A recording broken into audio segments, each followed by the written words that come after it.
hanya untuk selebritis, hanya untuk politisi, hanya untuk CEO, bukan buat saya, yang buat orang-orang yang mau ngetop.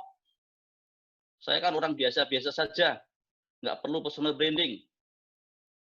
Saya kan orang pengikut aja, follower saja, supporting aja. Departemen juga departemen supporter aja. Nah, apakah begitu? Apakah orang di departemen supporter juga nggak perlu personal branding? Nah, kita lihat. Ini ternyata adalah misconception berkaitan dengan personal branding itu sendiri.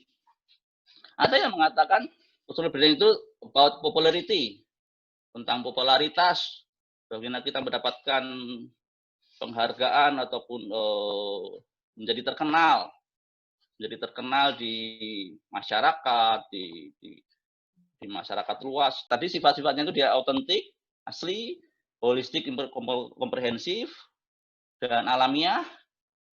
Ini ada tokoh yang mempopulerkan ini juga di Hubert Rapesat tuh. Terus dilakukan dengan jujur apa adanya, secara konsisten, dan dilakukan dengan penuh komitmen, artinya konsekuen. Kalau yang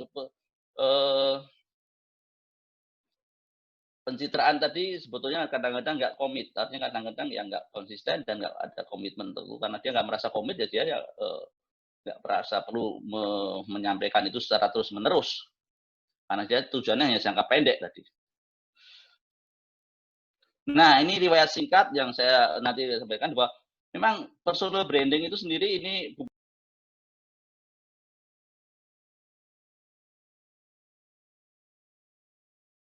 sebetulnya value-nya dia apa sih? Personal value dia itu apa sih? Ternyata sangat sederhana. Dia itu menganggap bahwa setiap kegagalan adalah loncatan bagi suatu hal yang lebih baik lagi. Dan dia memiliki dua aturan. Apa yang kamu bisa, lakukan apa yang kamu bisa, dan lakukan yang terbaik dari yang kamu bisa. Just sesimpel itu dia lakukan untuk setiap ini, tapi dia satu hal yang cukup khas dan dimunculkan di situ adalah dia adalah persisten, gigih, pantang menyerah, dan dia konsisten, enggak sampai dengan usia pun tua pun dia juga terus enggak ngelokro ya. Ini terlepas daripada saya belum menceritakan mengenai kehidupan pribadinya yang 2 kali dia sampai menikah, tetap itu lain lagi ceritanya. Tapi saya hanya lihat dari sisi usaha yang dilakukannya, bahwa dia memang seorang yang mempunyai personal branding yang kuat. Nah, kalau dikaitkan dengan dunia kerja, sebetulnya apa sih arti penting personal branding di dunia kerja bagi kita, mungkin yang di kerja apapun? Ya, biasanya tadi kita ngomong mengenai karir, ya kalau kita ingin sukses dalam karir, personal branding itu akan mensupport prestasi kita dalam karir. Karir itu memang kalau teman-teman di HR pasti juga banyak pengaruhnya, dipengaruhi tidak sekedar dari potensi, tidak sekedar daripada performance yang dilakukan, tetapi juga kompetensi yang dipunyainya. Tapi kombinasi itulah yang pastinya akan mendukung karir seseorang. Kadang-kadang dia performance-nya baik, tetapi karena kompetensinya kurang atau belum mencapai, banyak kejadian. Mungkin teman-teman yang sekarang di sini juga di HR sebagai asesor juga akan kelihatan dia performance-nya baik, tetapi kalau kita cek kompetensinya ternyata tidak optimal, belum optimal. Sehingga kalau kita masukkan dalam 9 kotak talent mapping, jadi nggak bisa sinkron dia antara performance dan kompetensinya. Yang kedua, apa sih personal branding, tujuannya apa, penting di dunia kerja? Ya tadi kalau kita bisa memberikan suatu mendukung atau menyusun atau membuat personal branding kita menjadi kuat, kita akan bisa memenangkan kompetensi dari profesi yang sejenis. Biasanya yang sejenis. Nah, yang perlu diperhatikan adalah gimana kita menggunakan brand konsep yang kadang-kadang kurang tepat. Nah, sehingga kita perlu ternyata harus mereview ulang. Ternyata brand konsep kita yang selama ini kurang tepat, kita harus meredesain. Ini kan memang waktunya lah kita penting untuk membuat pada saatnya kita untuk melakukan perubahan personal branding ataupun redesign personal branding. Nah, personal branding juga dibutuhkan pada saat kita ingin membangun personal branding sendiri, bukan yang diberikan orang lain pastinya. Ya tadi kalau bahasa yang di awal tadi, ya kita betul-betul yang murni authentic personal branding, bukan pencitraan. Yang pasti satu hal lagi, kita ingin juga membangun reputasi yang positif, membangun suatu track record yang bagus sesuai dengan keinginan kita dan diterima oleh orang lain.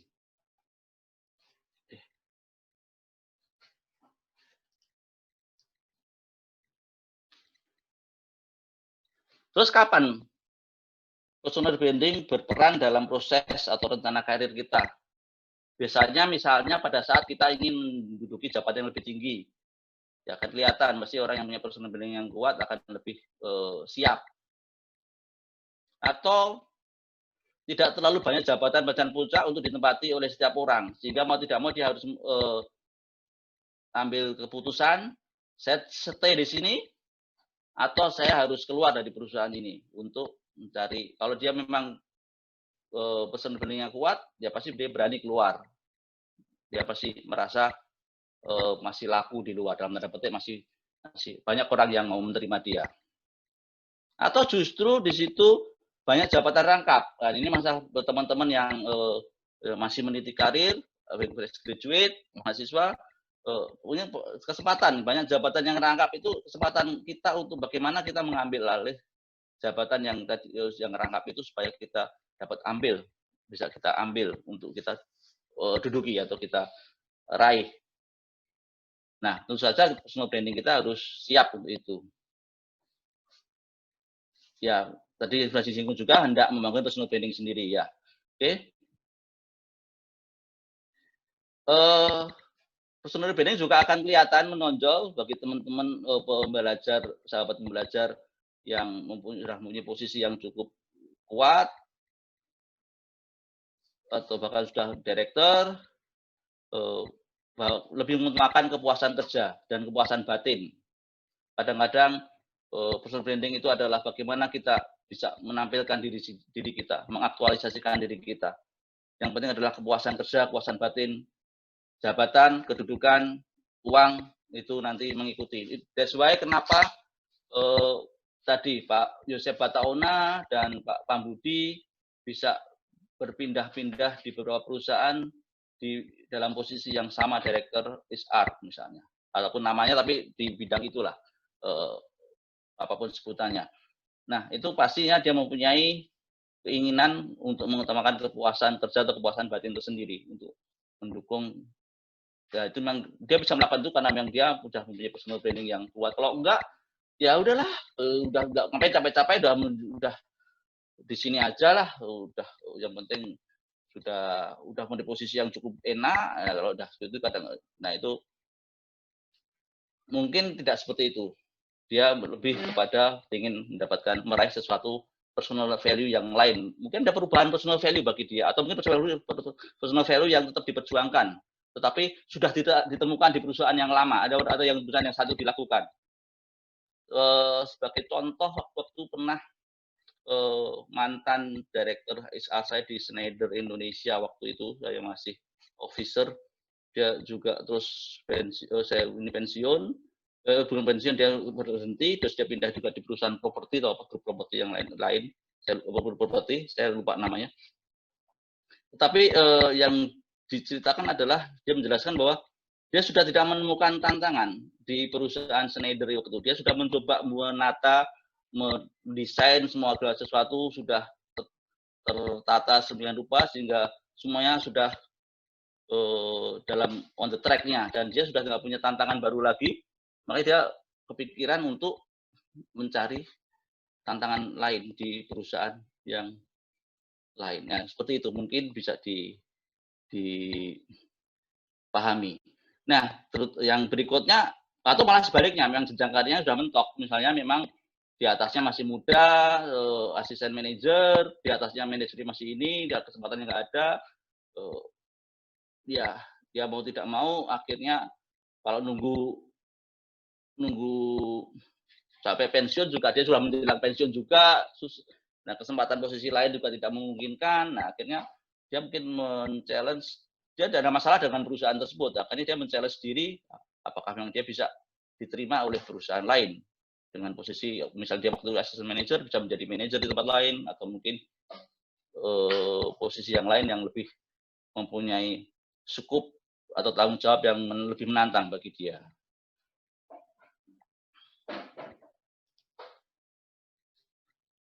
Sedikit sekilas berkaitan dengan personal branding itu tadi kalau kita kaitkan dengan orientasi kerja ini mudah-mudahan masih relevan pada saat ini, tapi ini sebetulnya cukup relevan untuk dunia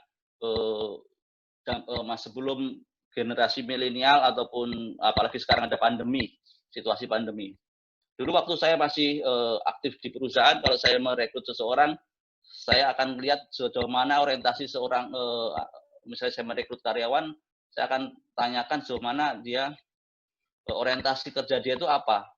Biasanya kalau di awal-awal itu karyawan itu kalau dulu ya itu lebih kepada mementingkan tujuannya adalah orientasinya adalah psychological, mirip dengan diagramnya Maslow, Abraham Maslow. Kemudian yang kalau sudah berapa tahun dia berpengalaman, yang penting dia dapat pekerjaan, pengalaman, akhirnya dia juga ingin yang jadi karyawan tetap dong. Nah, terus akhirnya juga yang lebih aman, lebih nyaman, karena tetap dong cari perusahaan yang bisa memberikan kesempatan dia karyawan tetap. Lebih tinggi lagi yang bisa dapat posisi dong, dapat lebih bisa dihargai, dapat supervisor atau assistant manager.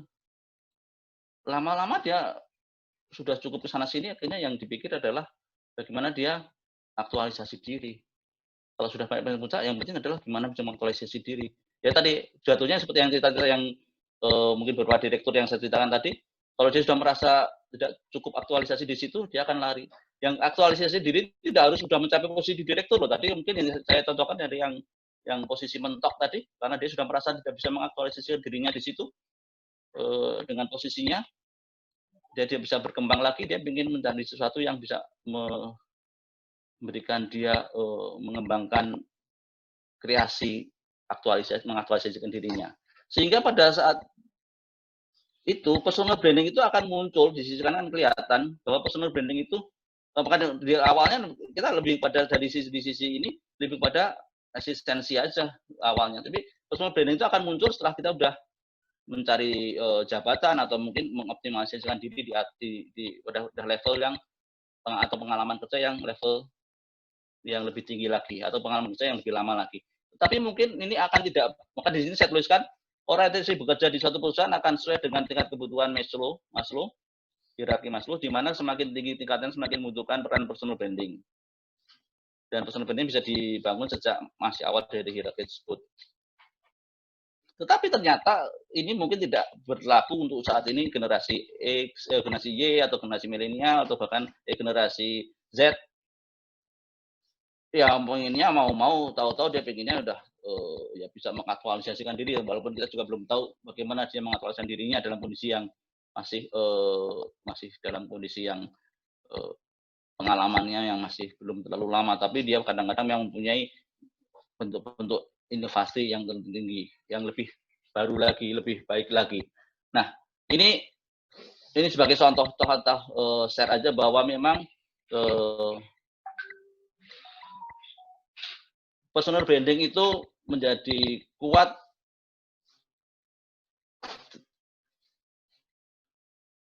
terhubungkan dengan orientasi kerja. Semakin tinggi ini bisa menjadi semakin kuat dengan ada hubungannya dengan orientasi kerja seseorang, mau masuk atau mau bekerja di sini seperti atau masih bekerja di sini. Kalau dia sudah tidak merasa kuat, ya dia akan di masa sudah nggak cocok, dia akan membangun personal branding di tempat lain atau membuat suatu bentuk-bentuk yang lain.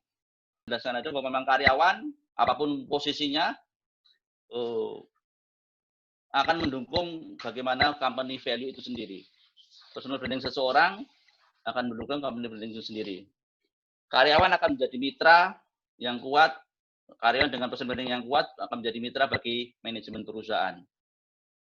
Karena personal branding itu adalah bagian dari company sendiri. Artinya gini, untuk perusahaan-perusahaan tertentu misalnya di Citibank, kita sudah terkenal dulu lah, pada zamannya dulu orang lulusan atau yang alumni resign ataupun keluar dari Citibank pasti akan laku di perbankan, dunia perbankan lainnya. Mungkin juga di perusahaan-perusahaan lain di bidang masing-masing, misalnya Astra atau mungkin di mana, atau di mungkin perusahaan Unilever atau apa, dia mempunyai dan yang lain-lain, dia mempunyai nama tersendiri di bidang masing-masing, artinya mungkin di bidang HR-nya atau mungkin di bidang tekniknya. Itu para alumni mereka pasti akan laku di banyak perusahaan yang lain. Nah, itu artinya dia sebagai karyawan sangat support terhadap ada hubungan kolaboratif dengan company brandingnya sendiri. Artinya saling mendukung. Oh, cukup terkenal karyawan dari perusahaan ini pasti orangnya kayak gini-gini, dia cukup bisa dipercaya, rajin, disiplin, gigih, dan sebagainya misalnya. Dan sebaliknya, orang yang kerja di situ juga yakin, wah perusahaan ini punya sistem yang bisa membina kami seperti supaya menjadi lebih baik lagi. Jadi ada hubungan kolaboratif tadi, relationship. Oke, saya akan masuk ke bagaimana kita membangun personal branding itu sendiri untuk mensukses karir. Sebetulnya ada 4 langkah menurut Dan Scable. Saya percepat. Yang pertama adalah yang sebenarnya adalah discover, yaitu kita mengenal diri sendiri kita, siapakah Anda, sebagainkah kita, visi, misi, dan passion kita, dan high value kita. Dan setelah itu kita juga akhirnya meng-create. Sebelum kita meng-create ini, kita tadi seperti saya sampaikan, kita menformulasikan statement branding kita atau menjadi janji kita, janji atau niat lah istilahnya. Kalau janji sekarang kan ini janji kepada diri kita sendiri, kita akan menjadi sebagai seorang yang seperti apa yang ingin ditampilkan kepada orang lain, dan kita meng-create sesuatu toolkit. Proses kedua adalah create, membutuhkan toolkit sebagai alat branding seperti blog, kartu nama, video, atau CV, portofolio. Mungkin sekarang di medsos kegiatan yang berlaku saat ini ya Facebook dan sebagainya, Facebook, LinkedIn dan sebagainya. Tahap berikutnya adalah mengkomunikasikan bagaimana kita, metodenya yang dipakai gimana, caranya bagaimana, sehingga personal brand kita itu bisa yang kita bangun semakin kuat. Mungkin dengan media medsos, dengan formulasi yang seperti apa, ini juga kita perlu kemas. Yang kalau tadi di elemen personal branding tadi adalah bagaimana membuat repackaging dan self packaging dan self presentation supaya bisa memorable dan marketable tadi, bagaimana mengkomunikasikan kepada orang lain. Yang berikutnya adalah maintain, merevisi, review lagi, melakukan updating, misalnya perlu perbaikan, karena kan mungkin juga ada perlu perbaikan, walaupun konsisten tapi tetap metodenya juga sama. Mungkin value-nya sudah, kalau masih bisa dipertahankan value-nya, tapi mungkin metodenya bisa diubah, atau kecuali kita akan perubahan yang besar-besaran, kita harus merubah value. Nah, ini bisa berputar terus. Dari maintain, kita kembali ke discover, dan seterusnya. Kita sampai bisa menemukan, ya tadi kayak si Kolonel Sanders tadi juga pada akhirnya bisa berprestasi menemukan, bisa membangun powerful brand-nya sampai akhirnya sukses karirnya. Medianya, karir branding guide-nya bisa macam-macam. Ini orang HR sudah mainannya, bisa bagaimana job strateginya, resume cover letternya seperti apa, interview skill-nya bagaimana personal appearance-nya, work style-nya, attitude-nya, education training yang kita harus kuati yang mana, association siapa yang networking apa yang harus kita ikuti atau yang bagus, online karir brand mana yang harus kita sasar, online personal brand apa yang harus kita ikuti, kayak gitu-gitu mesti menjadi satu karir brand guide bagi kita sendiri. Dan kata Hubert Rampersad memang yang mempopulerkan dengan bukunya Authentic Personal Branding. Authentic Personal Branding itu mulai dari Anda sendiri, the real of you. Dan untuk meng-create professional brand adalah bermula dari personal value Anda. Saya untuk co-branding sama co-brand extension mungkin saya bisa skip dulu, nanti sambil tanya jawab Pak Panji, mungkin supaya lebih enak tanya jawab aja. Intinya terakhir, yang dalam personal branding seseorang akan memberikan persona dari dalam dirinya sendiri, bukan keinginan semata-mata dari orang lain. Itu kesimpulan sedikit dari saya, dan mungkin ada berikutnya. Silahkan Pak Panji untuk open discussion. Ya, silakan. Terima kasih Pak Adiatmo atas presentasinya yang padat sekali ya. Ini saya tadi saking padatnya saya tidak sadar waktunya juga sudah lumayan nih, hampir 1 jam tadi Pak Adiatmo presentasi. Nah, sebelumnya Pak Adiatmo, sebelum kita jawab, kembali juga biar Pak Adiatmo agak sedikit break gitu ya, atau ambil nafas. Seperti yang tadi saya jelasin, boleh kita foto-foto dulu Bapak Ibu ya, kita sesi foto dulu. Silahkan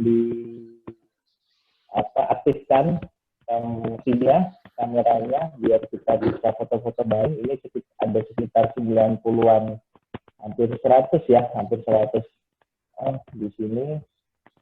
Silakan Bapak Ibu, rekan-rekan semuanya, video kameranya diaktifkan. Sebelum kita sesi tanya jawab, kita akan foto bareng dulu nih. Dan foto bareng ya, biar ada kesempatan juga Pak Adiatmo break sebentar. Teman-teman juga agak sedikit break dulu gitu.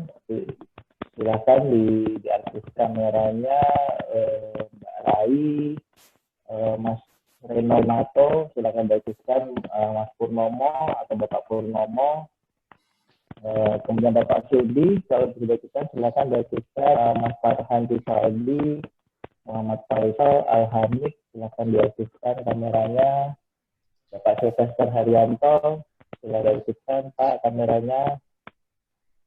Juni Nining Mulyani, Mas Heru Yuda.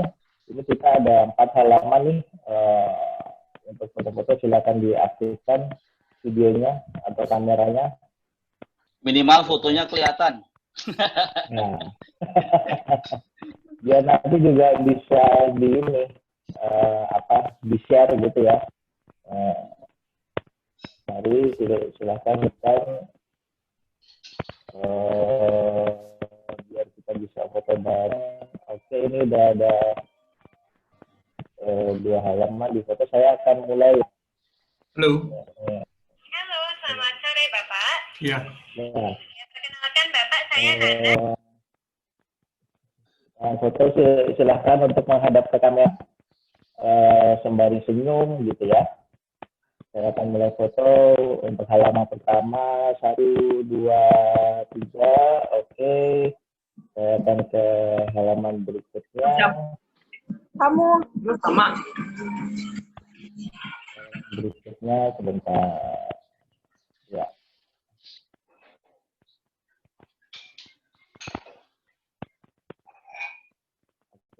Berikutnya 1, 2, 3, oke.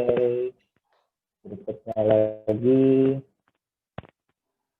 halaman 3. Ya, 1, 2, 3, oke, 1 halaman lagi. 1, 2, 3. Oke, terima kasih rekan-rekan semua untuk sesi fotonya. Nah, kita akan masuk ke sesi tanya jawab, rekan-rekan. Ini sekarang sudah jam 4.20. Kalau menurut flyer kita kan kita sampai 4:30, dan ini di forum chat ada beberapa pertanyaan, dan tadi juga Pak Ajar juga bilang ada maksudnya ada materi-materi lain, maksudnya ada lanjutannya lagi yang mungkin bisa kita discuss juga. Nah, sebagai itu mungkin nanti kita akan selesai lebih dari 5 nih ya. Kita stretch sampai jam 5 lah ya, oke lah ya, nggak ada masalah. Terus itu tadi Pak Miki juga sudah mengingatkan ada form chat sudah disampaikan di forum chat, silakan bisa mulai diisi.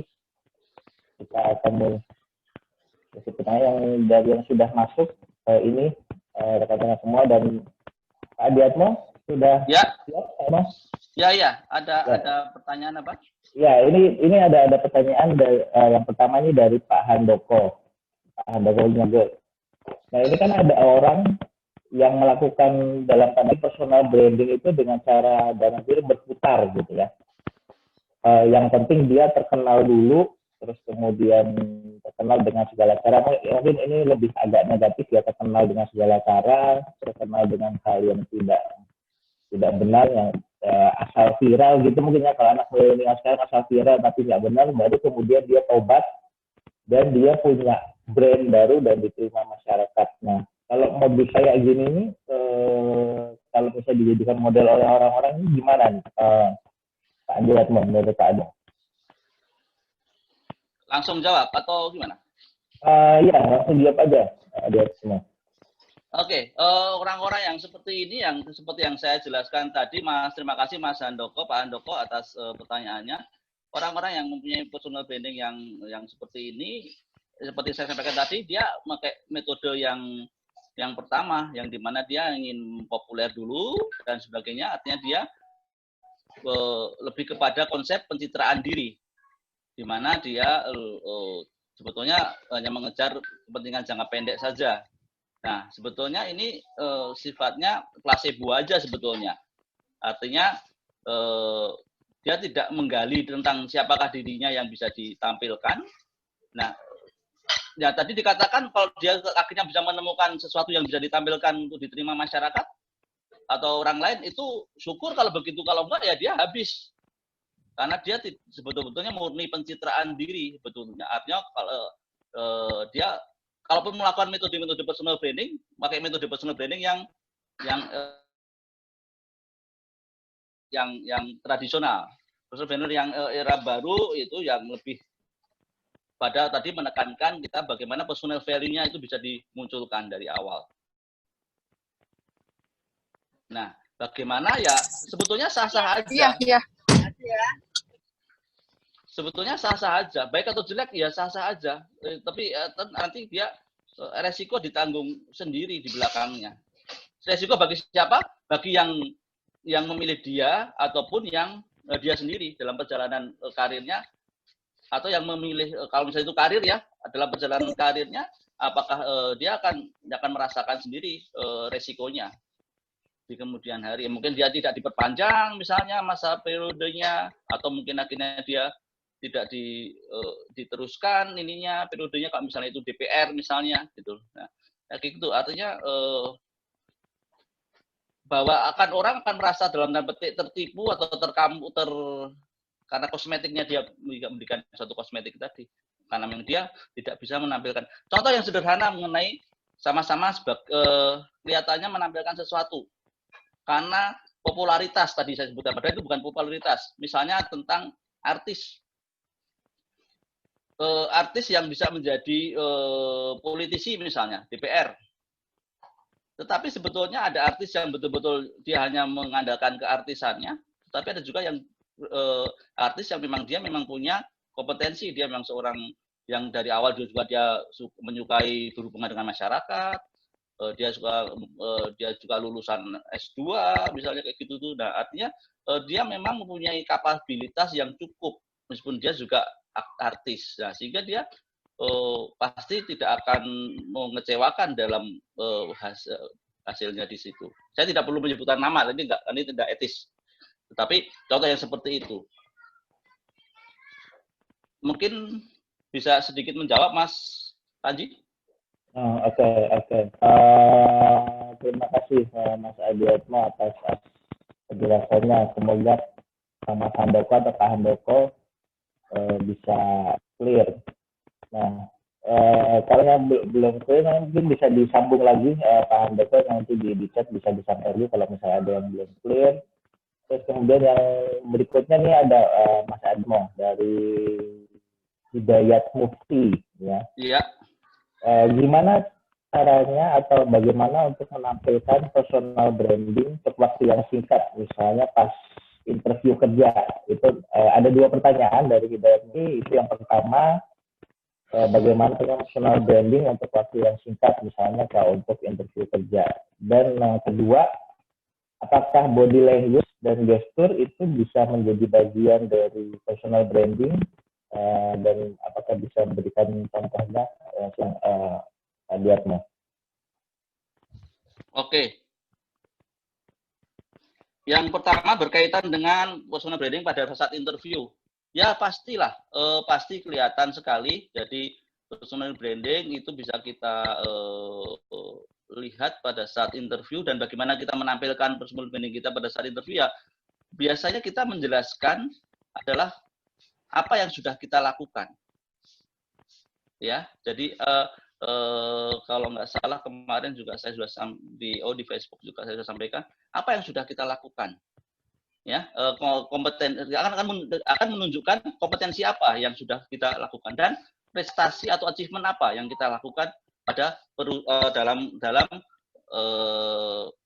pekerjaan ataupun aktivitas kita sebelumnya.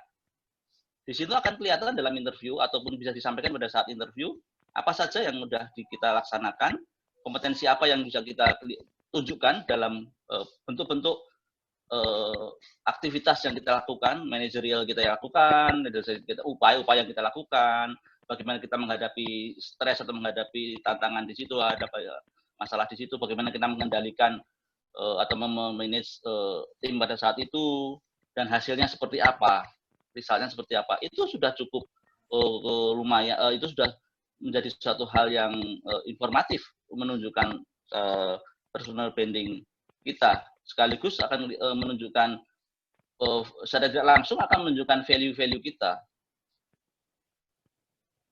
Itu yang satu. Yang kedua, gestur. Gestur itu berkaitan juga biasanya kalau dalam kaitannya dengan interview, jatuh-jatuhnya di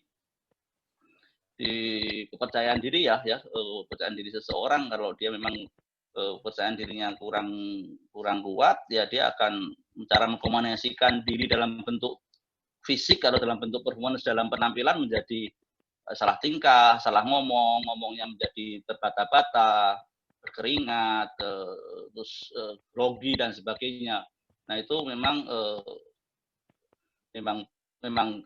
seringkali gestur memang menjadi apa yang kita lihat. Padahal interviewer sekarang kadang lebih banyak memperhatikan kondisi pada saat ini, kondisi pada saat Anda menampilkan sesuatu, karena itu menjadi cerminan bagaimana Anda menghadapi situasi.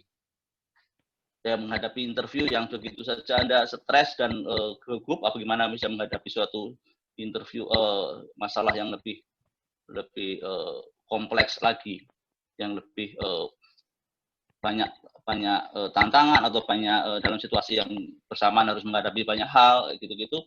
Nah itu akan berbeda lah. Mungkin itu sedikit menjawab Mas Panji. Kemudian sini saya nyambung nih, Pak Adiatmo, nyambung dengan ada pertanyaan dari Pak Tri Suharyanto. Ya. Lalu kemudian apakah personal branding itu bisa berbanding lurus dengan kompetensi, Pak Adiatmo? Kemudian apakah bisa berbanding lurus dengan kompetensi?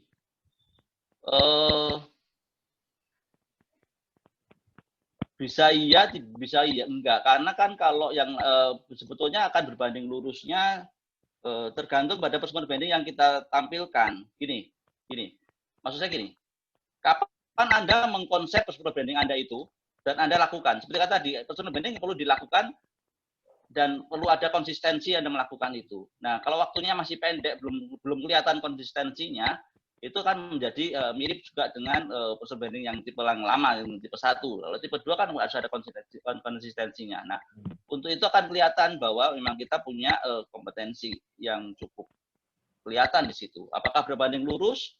Karena gini, kompetensi itu biasanya kita lihat dari 2-3 tahun terakhir soalnya. Sedangkan personal branding itu kayak tadi kita ngomong mengenai kalau kita bicara tadi bilang misalnya contohnya si Harlan Colonel Sanders itu punya personal value sudah dari awal dia bagaimana dia gigih itu. Personal value-nya kan dia bagaimana dia gigih, tidak takut menghadapi masalah, dia cukup struggle, dia punya komit dengan pekerjaan, bertanggung jawab. Itu kan kompetensi-kompetensi yang sudah dibawa dari dulu gitu, tidak hanya dari 2-3 tahun belakangan itu. Tapi kalau kita lihat dari Pak ini mengatakan dari kompetensi yang terakhir, bisa saja kompetensi terakhir dia menunjukkan kegagalan malahan pas kondisi gagal misalnya. Nah, itu kan kadang-kadang nggak sinkron. Ya kan? Kadang-kadang nggak sinkron. Kalau memang kita harus menunjukkan kompetensi kita pada saat 2-3 tahun terakhir dalam kondisi kita memang lagi masa gagal. Tapi kalau kita asesornya pintar juga melihat bahwa pada saat kita gagal pun kan kita tunjukkan bagaimana kita menghadapi kegagalan itu, bagaimana kita bisa bangkit kembali dan sebagainya. Kalau itu memang bisa dinilai, ya tetap mempunyai kelihatan sebetulnya value-value-nya, dan akan kelihatan itu memang jadi gini, jawabannya adalah apakah linear dengan kompetensi untuk kompetensi tertentu bisa iya, untuk kompetensi tertentu bisa belum tentu gitu. Ya kalau contohnya misalnya leadership itu kan tergantung situasional juga, tetapi spiritnya kan kelihatan, semangatnya kelihatan. Oke, thank you Pak Diatro. Tadi juga dijelasin dan dicontohkan tuh ada Colonel Sanders ya, tergantung juga dengan value-nya dia. Ini juga ada pertanyaan juga, ini agak berbeda nih dari Pak Purnomo sama dari Bapak Muhammad Faisal. Nah, kemudian terkait personal branding ini apakah ada hubungannya juga dengan personal awareness? Dan mungkin juga dengan status pendidikan seseorang, Pak Diatmo. Tentang yang pertama iya, tentang sosial dengan apa? Personal awareness. Personal awareness. Dengan apa? Personal awareness. Oh, personal awareness, yes. Dia kalau dia mempunyai personal awareness yang bagus, self awareness yang bagus, dia akan itu salah satu bentuk ataupun yang akan bisa lakukan dalam salah satu strategi dalam personal branding. Jadi personal branding itu strategi yang dijalankan itu nanti biasanya ada 2 cara. Ya, dari strategi branding itu kalau pelaksanaannya itu tadi kan root-nya ya, yang dari 4 langkah tadi, root-nya tadi yang cara-cara yang teknis itu bisa kita cari dengan 2 cara. Yang pertama adalah kita membuat personal branding canvas. Nah, ini pelajarannya personal branding canvas bisa satu sesi tersendiri nanti kalau perlu kalian. Tapi artinya dengan salah satu tools adalah dengan personal branding canvas. Yang tools yang kedua adalah kita bisa membangun self leadership di situ. Nah, dengan metode self leadership itu banyak metode-metode yang akan berkaitan dengan self awareness tadi. Dan di situ akan memang refleksi kesadaran diri itu memang penting di situ prosesnya. Baik di metode atau strategi dengan self leadership maupun dengan membuat strategi kanvas personal branding, personal awareness itu juga memang penting di situ. Dan untuk menentukan atau mencari personal value kita kan pasti kita harus memakai personal awareness. Lalu kemudian apakah personal branding itu juga ada kaitannya dengan status seseorang, Pak Diatmo? Level apa? Status pendidikan. Oh, studi pendidikan enggak. Status pendidikan itu enggak kelihatan. Banyak tokoh-tokoh yang berawal dari Sanders itu dia pendidikannya berantakan. Ya, contohnya tadi berantakan terus. Kalau ada kenal yang Indonesia saja deh, Bapak Irwan Hidayat itu enggak lulus S1 dia.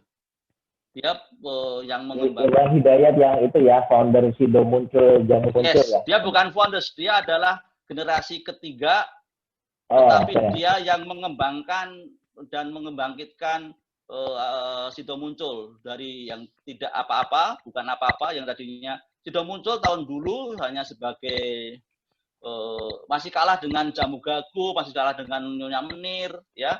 Tapi dengan dipegang dia, sejak dia turun dari neneknya ke ayahnya dan dia akhirnya membantu sejak dia masih SMA mungkin sampai saat ini dia sudah mulai tetap beraktivitas, tetapi dia sudah mulai melimpahkan ke adik-adiknya.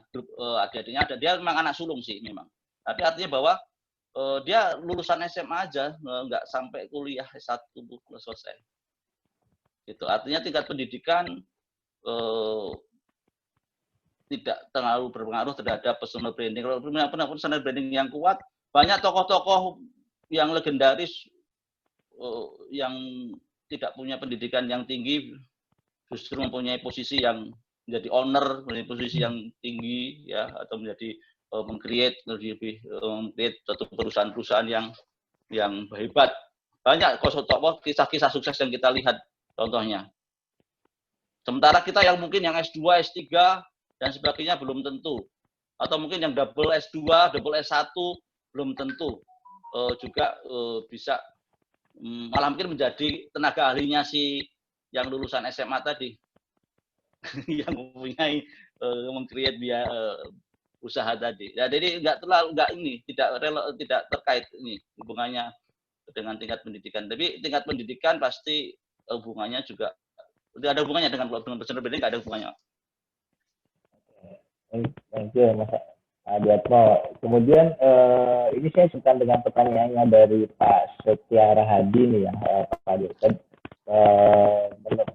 Dari Pak Setia Rahadi, personal branding itu kan sebenarnya hakikatnya adalah membangun persepsi publik ya, Pak Adiatmo. Dan persepsi publik itu banyak faktor yang akan mengaruhi. Nah, ada nggak contoh yang benar-benar membangun branding dari nol secara intensionalnya? Secara apa? Secara intensional. Secara intensional. Ya, mungkin Pak Setia Rahadi bisa konfirmasi benar ya intensional ya atau internasional atau gimana nih Pak Setia Rahadi? Mungkin bisa dibuka mic-nya Pak Setia.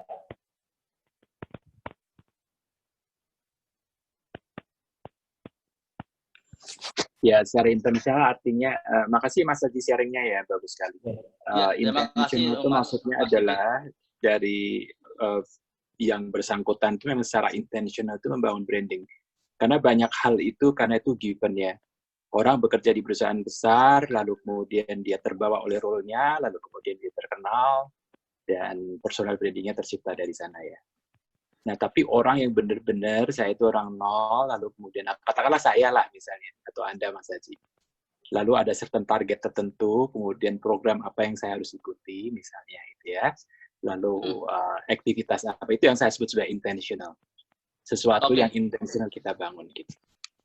Ya.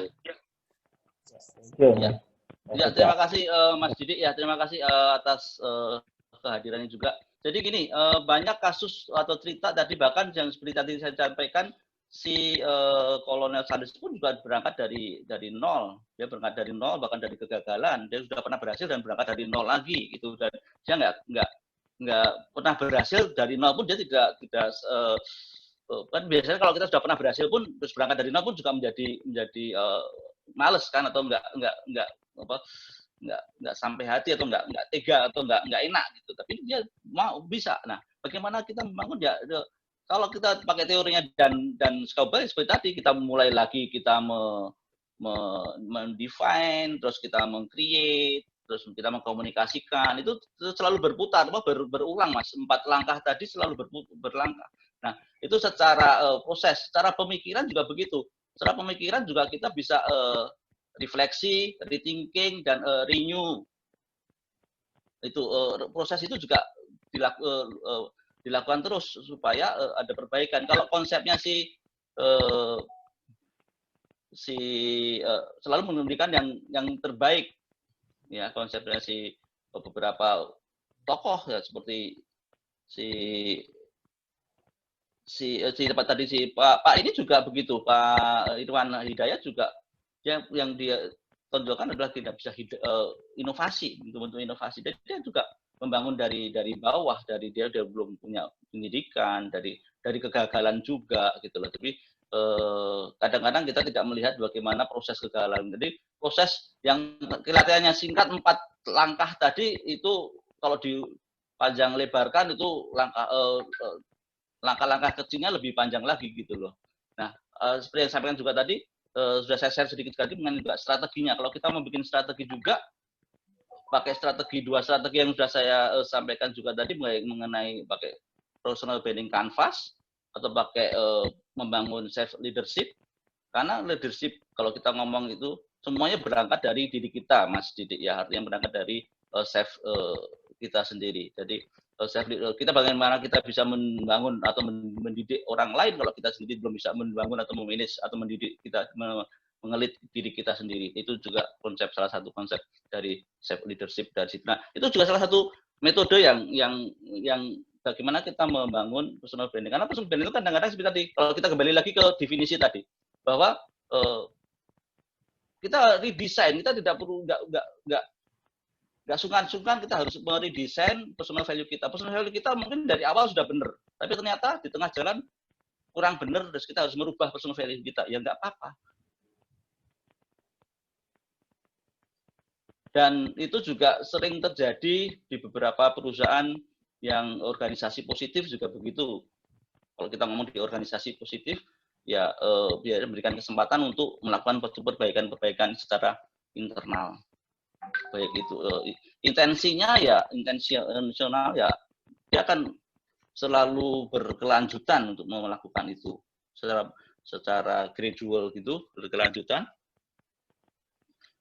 dengan pola itu berputar. Ini kalau memang ada kegagalan jadi dibentuk lagi yang baru seperti itu.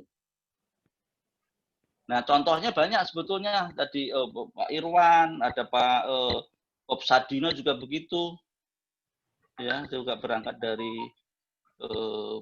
Jack Ma juga begitu ya, tadinya juga sempat ditolak, akhirnya dia bisa prestasi. Jadi banyak yang bukan dari putra mahkota ya, bukan dari orang-orang yang memang orang tuanya sudah punya perusahaan. Banyak yang berangkat memang dari bawah itu para pengusaha ataupun orang-orang yang cukup tenar di bidangnya. Itu pasti mereka juga membangun personal brandingnya tidak serta-merta langsung dapat juga, Mas ya. Belum sempat ketemu. Artinya kayak sebagai contoh lagi, kembali lagi ke si Colonel Sanders tadi. Dia baru menemukan ini baru setelah usia 65 baru dia dapat itu. Dia dapat bisa sukses. Sebelumnya ya suksesnya nggak optimal ya, sukses tapi 2 kali kesuksesan yang pertama tidak bahkan banyak gagalnya. Ya, tetapi dia gigih.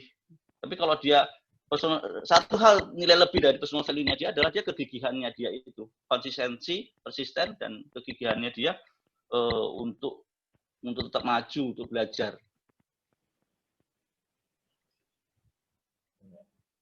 Ya, mungkin begitu. Oke, thank you Pak Adiatmo. Next question ini agak melompat ya. Tadi kan juga di materinya di presentasinya Pak Adiatmo disinggung bahwa personal branding ini juga ada hubungannya dengan company brand yang kemudian Pak Adiatmo. Nah, kalau misalnya personal branding, apakah ada korelasi juga dengan employer branding, Pak Admo? Ya, personal branding itu kan personal individu. Kalau employer branding itu sudah menjadi tim, sudah menjadi bersama-sama. Jadi kalau menjadi pengaruhnya yang ada hubungannya ya dari personal branding akan mempengaruhi employer brandingnya, akan mempengaruhi company branding atau saling berkorelasi lah, berinteraksi. Ya, jadi memang ada korelasinya dengan mereka ya. antara personal branding dan juga pastilah branding. Pasti nanti akan saling mempengaruhi lah. Itu kan tadi saya sebutkan juga, brand itu akan saling, kalau brand sekarang sudah kolaborasi, tidak hanya ANSI begitu saja, sekarang sudah berrelasi, interrelasi gitu. Oke, thank you atas penjelasannya Pak Dermo. Ini kita sudah lewat dari 4:30 ya, ini jam 5:04. Ini ada beberapa, mungkin ini bisa dijadikan pertanyaan pamungkas yang menarik menurut saya Pak Adiatmo. Ini beberapa yang nanya, mulai dari Salamo Desi, kemudian ada siapa lagi ya, beberapa orang juga tanya. Nah, ini kan kita peserta ini ya, range-nya beragam ya. Ada yang dari profesional, ada yang asing memang sudah bekerja, ada yang memang mahasiswa atau graduate gitu ya Pak Adiatmo. Nah, boleh dong di-share ini untuk menjawab pertanyaan mereka. Untuk yang fresh graduate dulu mungkin, untuk yang mahasiswa, lagi kan zamannya pandemi COVID nih ya. Nah, personal branding seperti apa sih, atau gimana sih caranya personal branding bagi mahasiswa atau fresh graduate agar kemudian ya bisa bersaing di bursa tenaga kerja gitu, atau untuk masa depannya mereka. Yang pertama ya Pak Adiatmo. Kemudian yang kedua ini untuk yang seusia kita lah ya, yang sudah bekerja, sudah profesional di bidangnya. Nah, kemudian bagaimana cara personal branding di perusahaan kita, terus kemudian istilahnya yang bisa diingat oleh perusahaan gitu. Jadi misalnya kalaupun kita sudah harus lompat atau kita ke sana itu diingat gitu loh, bahwa oh ini si A, ini sih gitu. Bagaimana sih cara atau personal branding apa yang harus kita bangun seperti itu. Apalagi kan kalau di kantor atau di perusahaan tuh kadang ada like dan dislike ya, Pak Adiatmo, dan itu sangat mempengaruhi.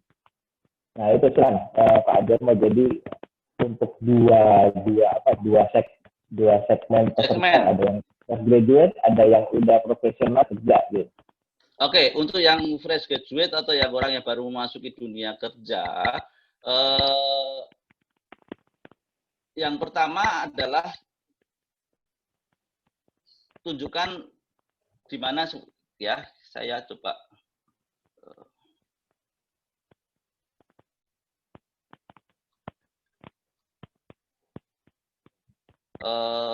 kalau kita bicara mengenai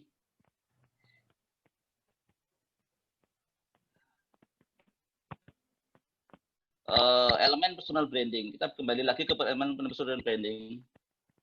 Yang maksud dikuatin juga, yang pertama adalah yang pasti kembali ke personal value-nya, ya kan? Dan sebenarnya nilai lebihnya, dia punya sesuatu yang lebih dibandingkan orang lain itu apa, Mas? Ya kan? Yang kedua ini juga yang differentiation tadi. Apa sih yang membuat beda gini? Saya pernah, sebagai contoh gini Mas Panji, saya kalau waktu saya interview pada orang, waktu itu pernah selalu menyatakan tidak sekedar kelebihan dan kekuranganmu, enggak. Saya menyatakan apa sih yang membuat kamu berbeda dengan orang lain? Dan apa sih yang membuat kamu coba jawab pertanyaan-pertanyaan ini buat bekal teman-teman yang masih baru fresh graduate. Pertanyaannya adalah apa sih yang membuat kamu berbeda dengan yang lain? Terus apa yang bisa kamu lakukan untuk perusahaan? Dalam posisimu, dengan kemampuanmu, dengan kondisimu sekarang. Ya Pak, saya cuma begini. Nah, yang membuat berbeda dengan yang lain Pak, ya ini. Sekarang gini, berapa banyak sih, sebagai contoh, kita lulusan katakanlah psikologi gitu, Mas ya, Mas Panji ya, sekarang lulusan psikologi. Oke, saya lulusan psikologi. Nah, apakah saya pertanyaannya apakah juga harus mengambil profesi atau enggak? Kalau enggak, saya mau masuk ke bidang dunia apa? Dunia kerja seperti apa? Kalau kita mau di dunia di dunia industri, di bidang apa yang kita kuat? Apakah saya hanya mengandalkan sekolah, tempat kuliah? apakah saya juga sudah dibekali dengan beberapa hal keterampilan atau knowledge tambahan berkaitan dengan misalnya asesmen tentang cara melakukan tes misalnya, atau cara menginterview. Nah, sudah seberapa lengkap kita itu? Terus, oh ya sudah. Nah, tambah lagi, apakah misalnya zaman sekarang kemampuan kita berbahasa Inggris sudah cukup? Yang kedua, apakah juga kemampuan teknologi informasi kita, komputerisasi kita juga sudah cukup? Nah, itu juga harus beberapa hal yang membuat kita berbeda, menjadi satu kemasan yang berbeda dengan yang lain tentu saja. Kalau kita mengandalkan, artinya gini, yang lulusan S1 psikologi itu kan ribuan. Nah, untuk menjadi yang berbeda, yang menjadi unggul dengan yang sesama itu pasti ada ya tadi. Oh, saya lulusan psikologi, tapi bukan profesi, tapi saya punya beberapa keterampilan, sertifikasi ini, sertifikasinya BNSP, bla bla ini. Yang S1 psikologi bukan profesi tetapi punya sertifikasi, beberapa sertifikasi, mungkin hanya menjadi lebih sedikit jumlahnya. Oh, jadi tidak ribuan, menjadi tinggal ratusan. Oke, kita tingkatkan lagi. Apakah Anda juga mempunyai kemampuan sudah pernah magang? Anda sudah pernah magang, tambah lagi. Ya ternyata yang sudah punya magang ada 20. Apakah Anda punya keterampilan komputer yang cukup oke? Ya, wah, berarti tinggal 10. Nah, artinya membuat Anda menjadi lebih berbeda daripada yang lain dari sisi skill dan kompetensi. Dari sisi performance juga begitu, dari sisi value juga begitu. Bagaimana pandangannya terhadap suatu nilai-nilai tertentu. Mungkin yang lain, saya asal dapat kerjaan, kamu enggak, Anda mempunyai visi untuk mendapatkan sesuatu. Nah, coba direfleksikan, di checklist sendiri beberapa hal yang supaya apa yang bisa kita berbeda dengan yang lain. Setelah itu bagaimana kita mengemas dalam bentuk-bentuk kemasan, CV-nya, bentuk CV-nya apakah juga cukup informatif dan sebagainya. Terus jaringan mana saja yang harus kita tempuh, media-media mana yang harus kita dapatkan tadi. Nah, itu juga harus kita lihat networking-nya dengan siapa saja yang harus kita jobnya dengan ke siapa saja yang harus kita capai. Nah, beberapa seperti itu. Jadi elemen personal branding ini akan menjadi satu hal yang holistik. Tadi juga saya ngintip ada yang pertanyaan, apakah kalau personal branding pencitraan yang berulang-ulang akan menjadi personal branding? Ya, yang enggak lah, karena kan dia hanya elemen personal branding nilainya lebih ke tiga elemen utama ini. Kalau pencitraan kan dia akan lebih kuat di differentiation dan marketable-nya aja. Dia tidak akan membawa value-nya tidak akan terbawa terus. Kecuali dia akan merubah strateginya dari pencitraan menjadi personal branding atau personal branding. Kecuali dia kalau dia selamanya akan melakukan pencitraan terus, ya itu namanya ya kosmetik terus gitu. Oke, ya tadi yang pertama saya sudah menjawab yang pertama Mas Panji. Yang kedua kalau yang sudah cukup gimana yang kedua? Pengalaman nih, udah kerja gitu. Maksudnya? Nah, personal branding seperti apa yang harus dibangun? Apakah dia harus yang sesuai dengan image perusahaan atau saya harus bikin personal branding saya sendiri? Karena ya bisa ada juga ada resiko kan nanti misalnya ternyata personal branding yang saya inginkan saya bangun itu nggak sesuai dengan image perusahaan atau company branding.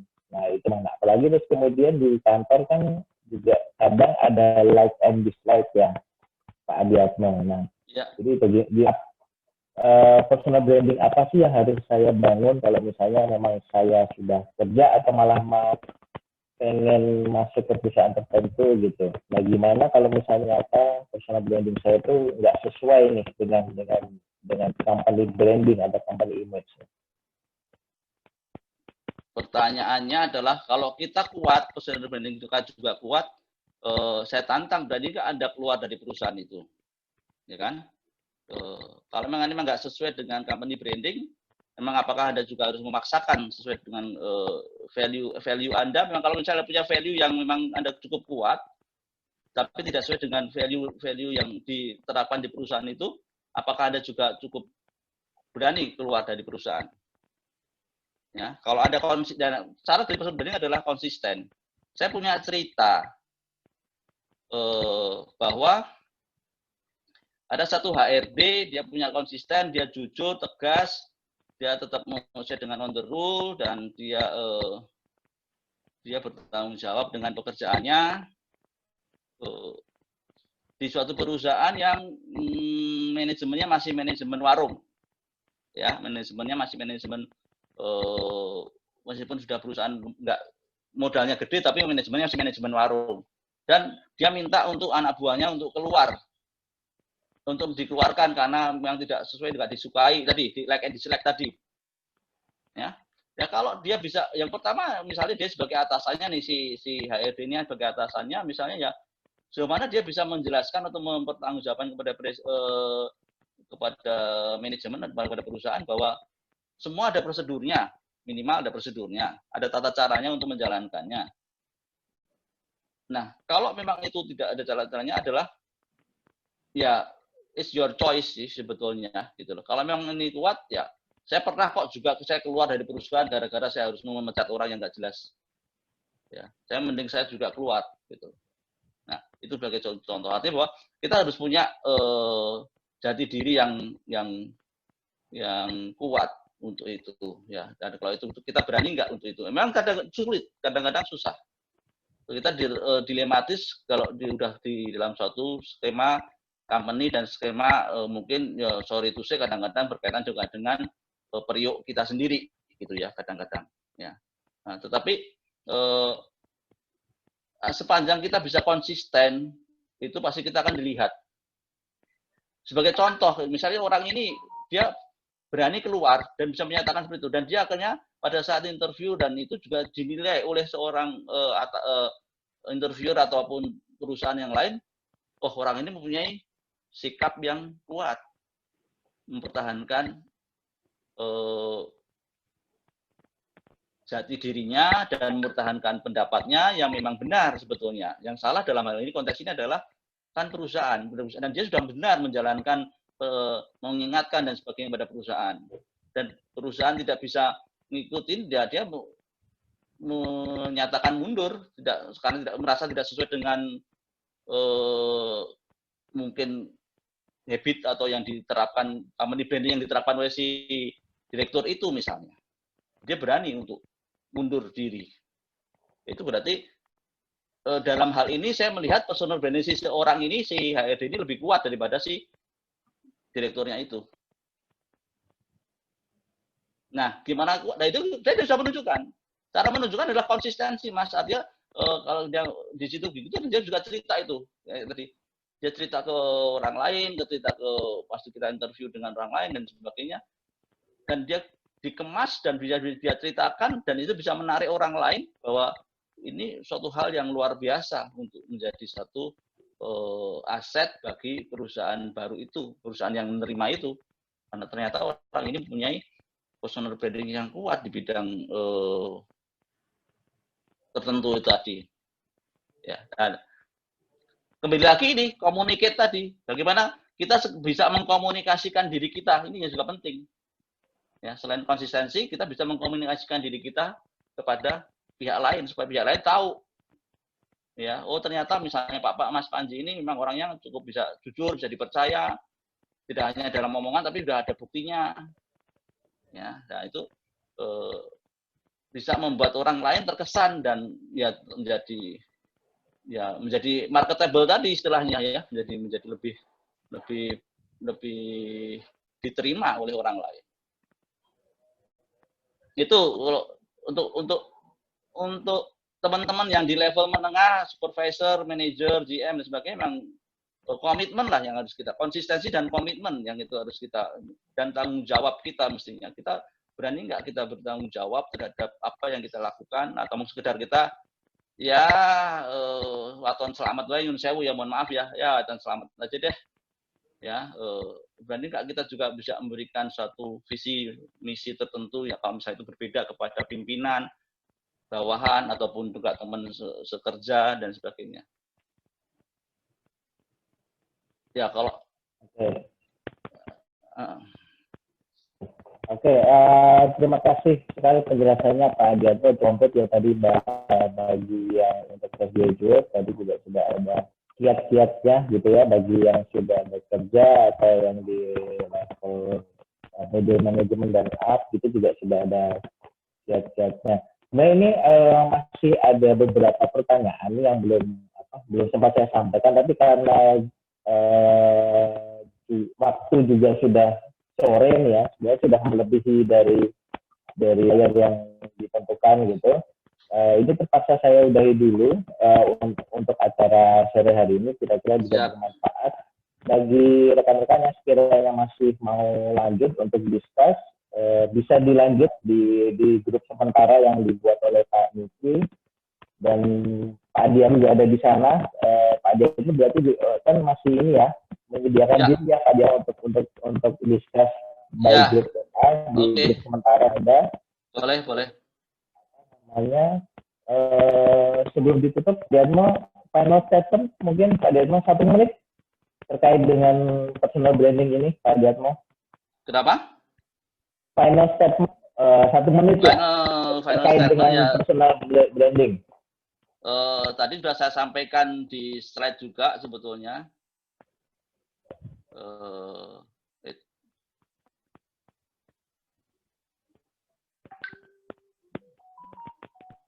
Jadi dalam personal branding itu seseorang akan menampilkan persona dari dalam dirinya sendiri, bukan dari keinginan orang lain. Jadi be yourself, tunjukkan the real of you, gitu. Ini yang pesan saya. Jadi kita harus berani menunjukkan diri kita. Kalau kita belum tahu siapakah diri kita, ya kita gali. Yang tadi mungkin fresh graduate ataupun kita masih mau merefleksi ulang siapakah diri kita gali. Apakah memang kita sudah pas menampilkan diri kita saat ini seperti sekarang ini? Apakah memang saya ini sudah layak atau sudah memang apakah memang saya pengen dikenal orang seperti ini atau dikenal seperti yang lain? Tetapi apakah itu mencerminkan diri saya benar-benar, tidak sekedar yang diinginkan orang lain?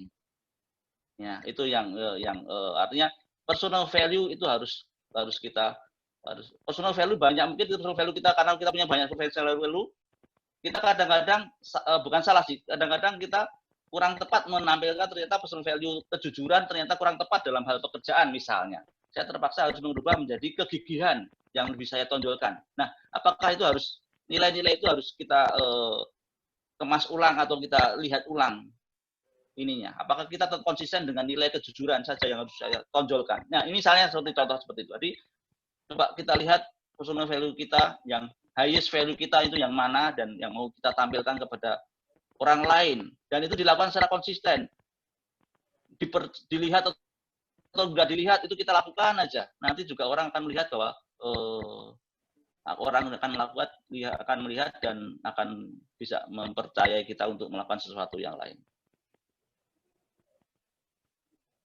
Oke, thank you Pak Adiatmo. Jadi itu adalah statement dari Pak Adiatmo terkait dengan personal branding. Terima kasih rekan-rekan semua atas partisipasinya. Kalau misalnya ada kekurangan, saya juga mewakili Pak Adiatmo, juga mewakili Pak Niki dari yang dia. Saya minta maaf dan jangan lupa tolong isi form feedbacknya. Ya. Misalnya masih ingin discuss lanjut, masih bisa di grup sementara yang dibentuk oleh Pak Niki dari HR Wikipedia. Di situ ada Pak Adiatmo dan grupnya itu akan sampai besok ya. Mungkin dia mau tanya-tanya dan juga informasi terkait dengan yang butuh e-sertifikat itu bisa ditanyakan lewat Pak Niki atau di grup juga. Oke, akhir kata rekan-rekan semua, saya ucapkan selamat sore. Terima kasih atas waktunya dan Terima kasih. Demikian ya, rekan ya. Terima kasih semua. Mohon maaf Terima bila kasih. kurang memuaskan. Semua. Selamat malam. Terima kasih Pak Miki, Pak Adiatmo, Sama-sama. Pak Terima Panji. kasih Pak Aji, Pak Panji. Terima kasih semua hadirin. Selamat. Terima kasih Pak Miki. Terima kasih Pak Panji. Terima kasih semua yang hadir. Mbak Yanti, Mbak Nining, Mbak Rini, Kristia, Mbak Vero, Mas Didi, Terima kasih semuanya. Mas atas Handoko, Mbak Ayu, Mas Purnomo, Mas Ferdi, Mbak Herlina, dan Mbak Rina. Semua ya, semua yang hadir tidak bisa saya sebutkan satu persatu.